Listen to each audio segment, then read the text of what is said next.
Existentialism. Figuring out the meaning of life and ethics with the great philosophers. Written by Philip Rivaldi, Hector Jansen, and Cruz Matthews. Narrated by Doug Greene, Sarah Margrave, and Sarah Owens. Philosophy. Confucius, Aristotle, Lao Tzu, and Zeno. Written by Philip Rivaldi. Narrated by Doug Greene. Chapter 1. Confucius.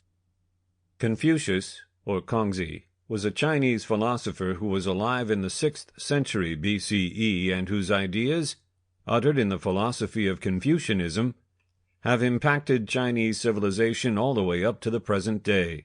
Confucius has become a bigger-than-life figure, and it is difficult to separate the reality from the myths.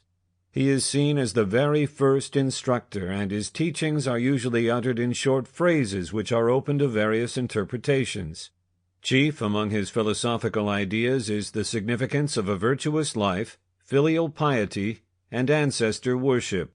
Also emphasized is the need for good-hearted and frugal rulers, the importance of inner moral consistency, and its direct connection with consistency in the real world, and that rulers and mentors are necessary good example for broader society.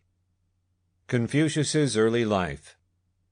Confucius is actually believed to have lived from circa 551 to circa 479 BCE in the state of Lu, now Shandong or Shantung.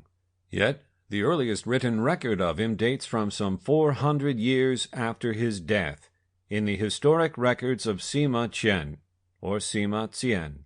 Raised in the city of Chufu, or Kufu, Confucius worked for the Prince of Lu in different capabilities, especially as the Director of Public Works in 503 BCE, and then the Director of the Justice Department in 501 BCE.